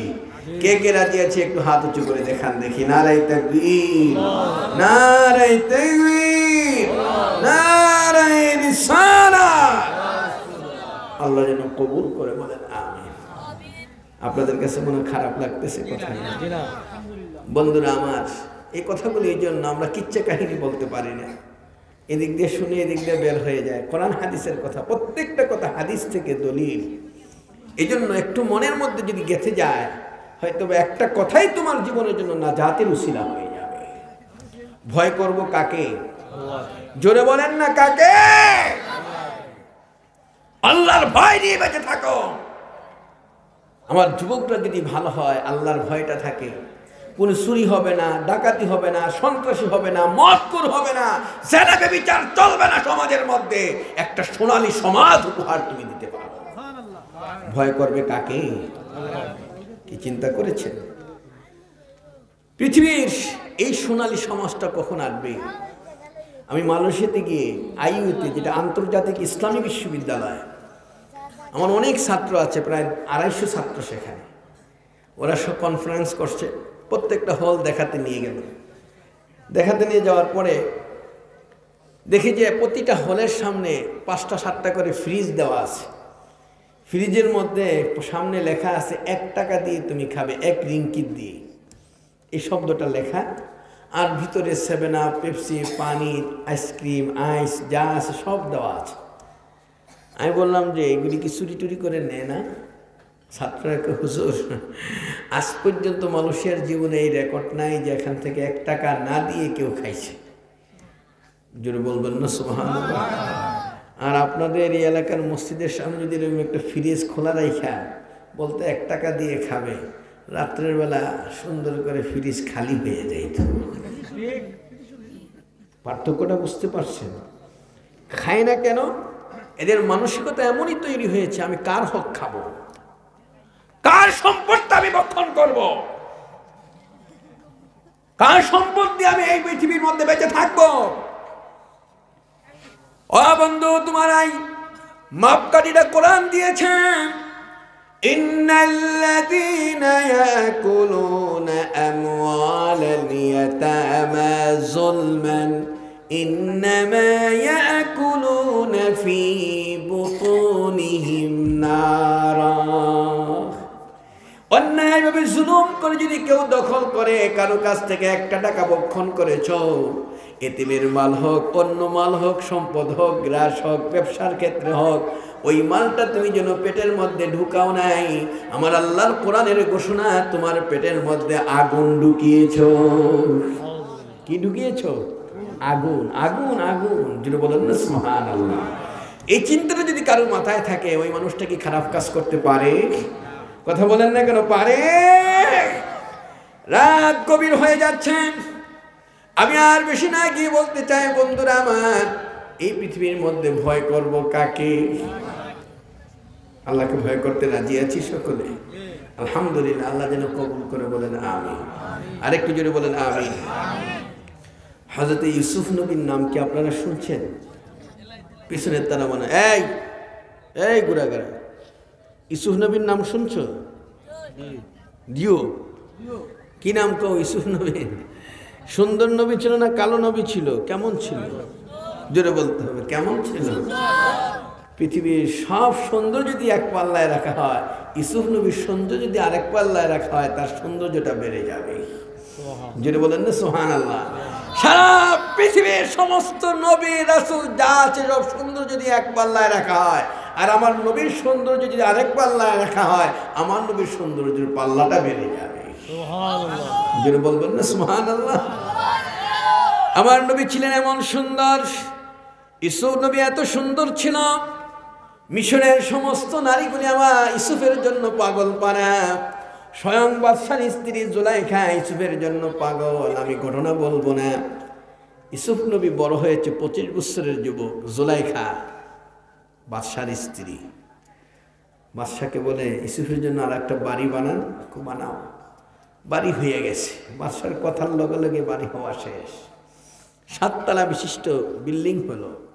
7 তলার উপরে কারুকার্য করা হলো আর্টিস্ট দিয়ে, শিল্পীদের দ্বারা কারুকার্য করা হয়েছে। বাদশাহ সুন্দর করে ইউসুফকে নিয়ে, জুলাইখা কয় আমি যাই, কয় যাও। হাত ধরে নিয়ে যাইতেছে। উপরে উঠবে, নিচতলা থেকে উপরে ওঠে, আরেকটা তালা লাগায়, এত বড় বড়। আরেক তালা উপরে ওঠে, আরেকটা তালা লাগায়, আরেক তালা উপরে ওঠে, আরেকটা তালা লাগায়। 7 তলায় বড় বড় 7টা তালা লাগাইছে। কয়টা? কথা বলেন না কেন? কয়টা? 7টা তালা লাগানোর পরে উপরে গিয়ে দেখে ল্যাংটা ছবি কতগুলি মূর্তি দেখা যায়। ইউসুফকে কয় এদিকে আস, এই ছবিটা তোমার কাছে কেমন লাগে কত দেখি। কয় নাউজুবিল্লাহ। কয় এই ছবিটা কেমন লাগে? কয় আস্তাগফিরুল্লাহ। কয় এই ছবিটা কেমন লাগে? কয় ইন্না লিল্লাহ। আজকে এলাকার যুবক ছেলের এরকম সুন্দর ছবি দেখলে আপনারা কি আলহামদুলিল্লাহ বলতেন? কি কন্যা খায় ওইগুলা মনে আলহামদুলিল্লাহ। কি বলতে হবে? আপনি কি দেখাচ্ছেন? এইগুলি দেখে তো শয়তানও বরদাস্ত করতে পারে না, শয়তানও তো দেখে না। কি বলেন, আছে না এরকম? আমাদের দেশে হিন্দুরা গোবর দিয়ে মূর্তি বানায়, খোদা বানায় গোবর দিয়ে, মানুষের পায়খানা দিয়ে আবার বানায় না। হ্যাঁ, গোবর দিয়ে বানায়, সেটা এইটারে পানিতে ফেলে, এইটারে পূজা করে, কয়েকদিন পরে ঢেলে নিয়ে ফালাই দেয়। এর চেয়ে নিকৃষ্ট জাতি আর কি হতে পারে? কথা ঠিক না বেঠিক? আমি এই কথাগুলি এই জন্য বললাম, যারা এখানে বসা আছো যুবক, তোমাদের মানসিকতা তৈরি হওয়া দরকার। ইউসুফ ডাক দিয়ে বলতেছে, এই ল্যাংটা ছবিগুলি আপনি আমাকে দেখাচ্ছেন, এগুলি তো শয়তানও বরদাস্ত করতে পারে না। আপনি কি দেখাচ্ছেন? চোখের পানি ছেড়ে দিয়ে বসে আছেন, কাঁদতেছে। এই ল্যাংটা ছবিগুলি দেখার জন্যই কি আমি এখানে এসেছি? জুলাইখা আস্তে করে, সামনে কতগুলি মূর্তি ছিল, শরীরের মধ্যে একটা চাদর ছিল, চাদরটা খুলে মূর্তিগুলির উপরে ঢেকে দেয়। ঢেকে দেওয়ার সাথে সাথে জুলাইখা ইউসুফের পাশে এসে পড়বে। জুলাইখা ইউসুফকে বলে, তুমি কিছুই তো বলো না। ইউসুফ বলে, এগুলি ঢাকলেন কেন? আমি ঢাকতেছি, আমরা দুইজনে গল্প করব। আমাদের খোদা যদি আমাদের দিকে তাকায়া থাকে, আমাদের লজ্জার জন্য ঢেকে দিলাম। ইউসুফ চোখের পানি ছেড়ে দিয়ে বলে, আপনার খোদাকে চাদর দিয়ে ঢাকলে সেই খোদা আর দেখতে পারে না। আমার খোদাকে এরকম 70 পল্লা চাদর দিয়ে ঢাকলেও আমার খোদা দেখে। আল্লাহকে ঢাকা যাবে? কথা বলেন না কেন? ঢাকা যাবে? পানির নিচে থাকলে দেখে কে? আসতে বললেন কেন? কে দেখে? রাতের অন্ধকারে দেখে কে? সবসময় আমার পাশে আছে কে? বিপদের বন্ধু কে? সবচেয়ে কাছের বন্ধু কে বলতে পারেন? বিশ্বাস হয় না আপনাদের? আমার সব বিপদের মুহূর্তে কেউ নাই, বাবা নাই, মা নাই, আত্মীয় স্বজন নাই, তোমার কেউ নাই, ওই মুহূর্তে তোমার বন্ধু হলো আল্লাহ। যদি বলেন না সুবহানাল্লাহ। রাতের গভীরে মা বাবা যখন ঘুমিয়ে থাকে রে বন্ধু, নাক টেনে টেনে ঘুমাচ্ছে, সন্তানটা পাউনে খেলতেছে এরকম ভাবে, ওই মুহূর্তটার মধ্যে বিষাক্ত একটা সাপ বাচ্চাটার পার দিয়ে যায়, সবল মারার জন্য বারবার কামড় দিতে চলে যায়। আমার আল্লাহ আরশ থেকে ডাক দিয়ে বলে, জিব্রাইল, মা ঘুমায়, বাবা ঘুমায়, আমি আল্লাহ তো ঘুমাই নাই। এই মুহূর্তে যদি বাচ্চাটাকে মেরে ফেলে, কামড় দিয়ে শেষ করে দেয়, সকালবেলা মা জাগ্রত হয়ে বলবে, আল্লাহ আমি ঘুমিয়েছিলাম, তুমি কি ঘুমাইছিলা? বাবা কাঁদবার বলবে, আল্লাহ আমি ঘুমিয়েছি, আমার সন্তানটাকে তুমি নিয়ে গেলা, তুমি কি ঘুমাইছিলা? আমার আল্লাহ জিব্রাইলকে পাঠিয়ে বলে, জিব্রাইল রে, দেরি না করে তাড়াতাড়ি করে চলে যাও, ওই সাপটা আঘাত করবে, তার মাঝখানে কুদ্দুদি হাতটা দিয়ে দাও। জিব্রাইল তার কুদ্দুদি হাতটা যখন মাঝে দিয়ে দেয়, ওই সাপটা আঘাত করে করে চলে যায়, ওই বাচ্চার গায়ে একটুকু আঘাত লাগে না। এই বিপদের বন্ধু কে? জোরে বলতে হবে কে? এই গভীর রাত্রিতে বসে আছে আমার সবচেয়ে কাছের আপন কে? আমার বন্ধুদেরকে বলি, আজকে অন্যদিকে আমি যাই নাই। ইউসুফ নবী যখন এই কথা বললেন, আমার খোদাকে আমি কোন চাদর দিয়ে ঢাকবো আপনি বলেন দেখি? আপনার খোদাকে চাদর দিয়ে ঢাকলে সে আর দেখতে পারে না, আমার খোদাকে ঢাকার মতো কোনো চাদরও নাই, নাই, নাই, নাই। ইউসুফ যখন এই কথা বলল, জুলাইখা বলে, মানান তৃষ্ণা তো আবে জিন্দেগানি, মানাম মুর্দা তো আবে জাবেদানি, বাবা বান্দা কে সু মৌলা নবী নাম, রাওয়া বান্দা মসনদে মৌলা নবী নাম, তন্দুরুস্তি আর নবাশদ শেরে শক্কর জওহরস, দিলে বরগর খুশনবাশদ বিস্তরে গো খারে হাত। দু চোখের পানি ছেড়ে দিয়ে কাদার বলে, ইউসুফ এমন কথা বলো না, আমি হইলাম পিপাসিতা, তুমি হইলা ঠান্ডা পানি, আমি হইলাম মুর্দা খোদা তুমি আমার জীবন। জুলাইখা দু চোখের পানি ছেড়ে দিয়ে কাঁদতেছি, ইউসুফের কান্না আরো বেড়ে গেল। এমন লজ্জাজনক বিষয়গুলি আপনি আমাকে শোনাচ্ছেন। আস্তে করে সামনের দিকে অগ্রসর হচ্ছে, আল্লাহকে ডাক দিয়ে বলে, মাবুদ রে, আমার বাবা কাছে নাই, আমার মা কাছে নাই, আমার আত্মীয় স্বজন কেউ নাই। এই মুহূর্তে আমার চরিত্রের প্রতি আঘাত আসবে, আমি কিভাবে সহ্য করব? আমি পারবো না, পারবো না। আমার আল্লাহ বলেন, ইউসুফ তোমার বন্ধু, তুমি আমাকে মেনে নিয়েছো, আমি আল্লাহ তোমার পাশে আছি। मन तो शुदम तो मन शुदे, मन तम शुदम तो जा शुदे, तकस्न गोयद के बद अजीमन दिगरम तू दिगरी, कैसे हुस्न दुजा लज्जत दीदार जुदा, पोसे हुस्न दुजा इश्क की बाजार दुजा। ए यूसुफ তুমি সামনের দিকে আল্লাহু আকবার বলে সামনের দিকে আগাও। জাহাদু ফিনা লানাহদিয়ান্নাহুম সুবুলানা, আমার দিকে অগ্রসর হও, তোমাকে জান্নাত পর্যন্ত পৌঁছানোর দায়িত্বটা আমি আল্লাহ। জোরে বলেন না কার? আরেকটু জোরে বলতে হবে কার? ইউসুফ সামনের দিকে গিয়ে তালাটা ধরে যখন টান দেয়, জিবরাইল ঠাস ঠাস করে তালাটা খুলে দেন। ষষ্ঠ তলার তালা খুলে যায়, পঞ্চম তলা, চতুর্থ তলা, দ্বিতীয় তালা, তৃতীয় তালা, এক তালা, নিচতলার তালাগুলি খুলে যায়। ইউসুফ নিচে চলে আসছে। আমি ইউসুফ নবীর ঘটনা বলা উদ্দেশ্য নয়, আজকে এখানে আমার যুবকেরা বসা আছে, এই জন্য এই কথাগুলি বলে গেলাম। ওই মুহূর্তটার মধ্যে ইউসুফ যখন নিচে নেমে গেলেন, আমার আল্লাহ খুশি হয়ে বললেন, ইউসুফ রে, দুনিয়ার কোনো ব্যক্তিকে ভয় করলা না, কোনো মানুষকে ভয় করলা না, আমি আল্লাহকে ভয় করছো, আমি তোমার জন্য রেস্ট্রি করে দিলাম। ওয়ালিমান খাফা মাকাম রাব্বিহি জান্নাতান, আমি তোমার জন্য দুনিয়ার মধ্যে দুইটা জান্নাত আমি রিজার্ভ করে দিলাম। যেটা বলেন না সুবহানাল্লাহ। জান্নাত কয়টা? দুইটা। কয়টা জান্নাত? তোমার জন্য আমি দুইটা জান্নাত রিজার্ভ করে দিয়েছি। যে আল্লাহ ইউসুফ নবীকে জান্নাত দান করছে, সে আল্লাহ কি এখন নাই? না, বুড়ো হয়ে গেছে, শক্তি কমে গেছে? আল্লাহ আছে? এই কথা বলেন না কেন? আছে। আমি আমার যুবকদেরকে বলতে চাই, বাবাজিদেরকে বলতে চাই, যে আল্লাহ ইউসুফ নবীকে তার চরিত্রকে ঠিক রাখার কারণে জান্নাত দিতে পারলো, সে আল্লাহকে আমাদেরকে জান্নাত দিতে পারেন না? কথা বলেন না কেন? পারেন কি না? আজকে এই গভীর রাত্রি পর্যন্ত শীতের মধ্যে বসে আছেন, কিসের নেশায়, কিসের আশায়? একটাই কারণ, আমরা কিছুই চাই না, আল্লাহ তোমাকে চাই। কি কথা ঠিক না ঠিক? ও বন্ধু, ও যুবক, ইউসুফ নবী যদি জান্নাতের মালিক হতে পারে এই পৃথিবীর মধ্যে, তার চরিত্রকে ঠিক রেখে, আজ যারা এখানে বসে আছো, তোমাদের কাছে আমি জানতে চাই, জীবনে যত সময় চলে গেছে শেষ, বাকি জীবনে যতদিন বেঁচে থাকবে মৃত্যুর আগ পর্যন্ত, আল্লাহ যে সুন্দর চরিত্র নিয়ামতটা আমাদেরকে দান করেছে, এই চরিত্রের উপরে কখনো আঘাত দেব না, দেব না, ওয়াদা কি করতে পারি? কে কে একটু হাত উঁচু করে দেখান দেখি। সকলের হাত ওঠে নাই। নারায়ে তাকবীর, নারায়ে তাকবীর, নারায়ে রিসালাত। আল্লাহ যেন কবুল করে, বলেন আমিন। আরেকটু যেন বলেন আমিন। আমার যুবকেরা আজকে বাড়িতে নিয়ে যাবে কথাগুলি। ও যুবকরে, ওয়াদা করেছ আল্লাহর কাছে। কার কাছে? যেন বলেন না কার কাছে? মিশরের হাসানাতুল কারিয়া নামক একটা গ্রামের কথা মনে পড়ে গেছে, একটু শুনবেন না? শেষ করে দেব। একটা সুন্দরী রূপসী মেয়ে, ওই মেয়েটার জন্য কয়েকটা যুবক এত পাগল। ওই অবস্থার মধ্যে মেয়েটা হঠাৎ করে একদিন ঘর থেকে বের হল। বের হওয়ার পরে যুবকগুলি পিছন দিক থেকে দাওয়া করেছে। আশ্চর্য, মেয়েটা এখন কোথায় পালাবে?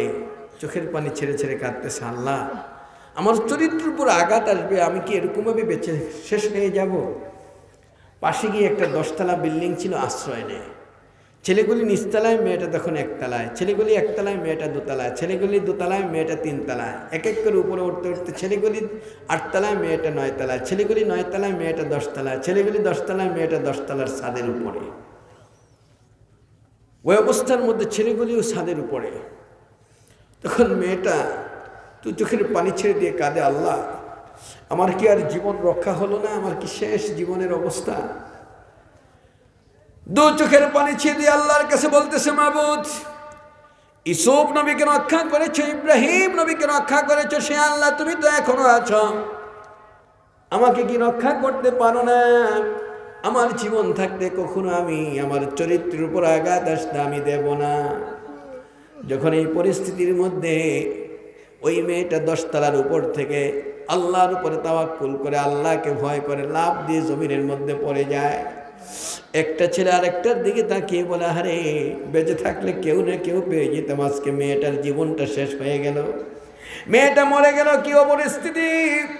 উপর থেকে একটু পরে তাকায় দেখে 10 তলার উপর থেকে লাফ দিয়ে জমিনে পড়ে পৃথিবীর কোনো মানুষ বাঁচতে পারে পৃথিবীর কোনো ইতিহাসের মধ্যে নাই। তাকে দেখে মেয়েটা সুন্দর নিচে দাঁড়িয়ে আছে। জোরে বলেন না সুবহানাল্লাহ। ছেলেগুলি দৌড়ে নিচে নামার পরে মেয়েটার দিকে তাকিয়ে বলে, মা, ও মা। যেই ছেলেগুলি তার চিন্তা ছিল খারাপ, এখন সম্মানের সাথে শ্রদ্ধার সাথে স্মরণ করে বলতেছে, মা, 10 তলার উপর থেকে লাফ দিয়ে কোনো মানুষ পরে বাঁচতে পারি পৃথিবীর কোনো ইতিহাসের মধ্যে নাই। তুমি কিভাবে বাঁচতে পেরেছো একটু বলো না, কে তোমাকে রক্ষা করেছে? সঙ্গে সঙ্গে ওই যে যুবকগুলি এই কথা বলার পরে মেয়েটা হাউমাউ করে কেঁদে দিচ্ছে আর কাঁদতেছে, আর ডাক দিয়ে বলে, যুবকেরা রে, আজকে আমাকে মা বলে ডাকতেছো, সুন্দর করে কথা বলছো, আমি তো মনে করেছি তোমরা আমার চরিত্রের উপর আঘাত দিবে, আমার জীবনটাকে শেষ করে দিবে। আজ তোমাদের কাছ থেকে এতটুকু শব্দ জানতে চাই। তোমরা জানো না, আমি যখন ওই 10 তলার ছাদের উপর পর্যন্ত উঠেছি, আমি মনে করেছিলাম আমার চরিত্রের উপরে তোমরা আঘাত দিবে, আমার জীবন শেষ হয়ে যাবে। আমি আল্লাহর উপরে তাওয়াক্কুল করে যখন নিচে লাফ দিয়ে পড়ে গেলাম, আমি দেখতে পেলাম সুন্দর চেহারার 2টা যুবক আমার 2টা হাত ধরে আস্তে করে জমিনে রেখে চলে যায়। আল্লাহর কোরআন বলেন, জাহাদু ফিনা লানাহদিয়ান্নাহুম সুবুলানা। বান্দা, তোমার কাজ হলো আমার দিকে আগায় আসা, আর গন্তব্যস্থান জান্নাত পর্যন্ত পৌঁছানোর দায়িত্বটা কোনো ব্যক্তির না, এটা আমি আল্লাহ। আজকের মাহফিল পর্যন্ত তুমি এখানে আসাটা এটা তোমার দায়িত্ব ছিল। এই শীতের মধ্যে ঘর থেকে বের হয়ে আসাটা তোমার দায়িত্ব ছিল।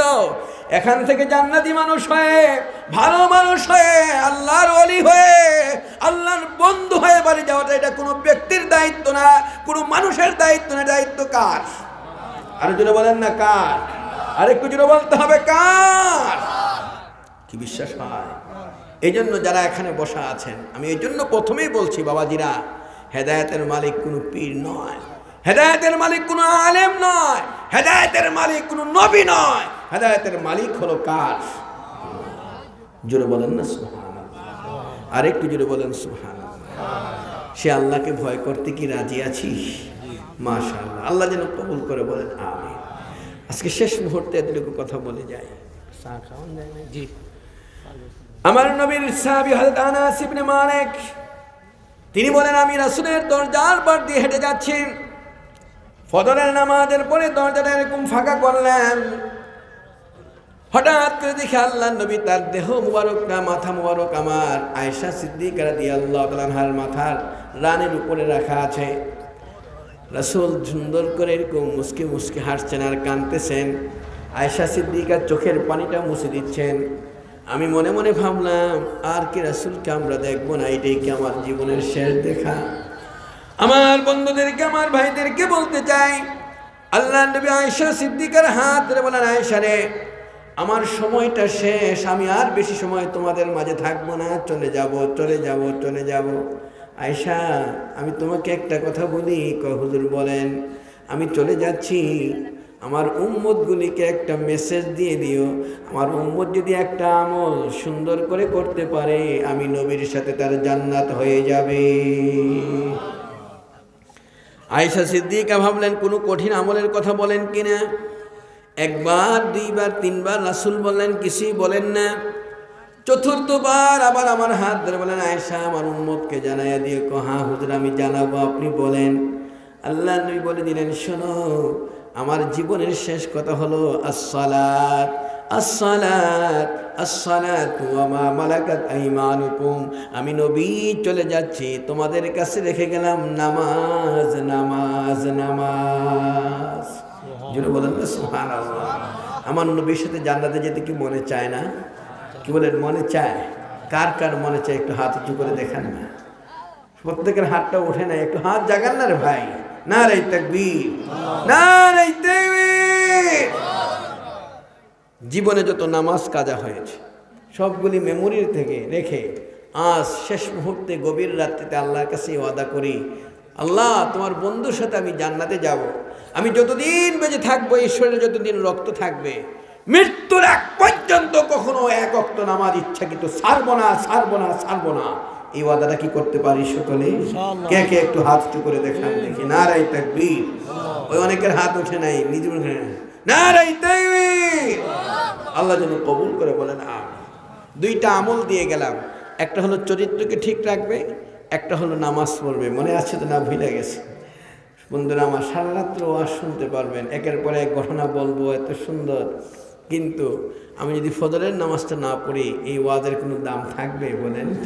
এই জন্য সকলকে অনুরোধ করছি, আর রাত্র না বাড়িয়ে এখানেই বিদায়ের ঘন্টা।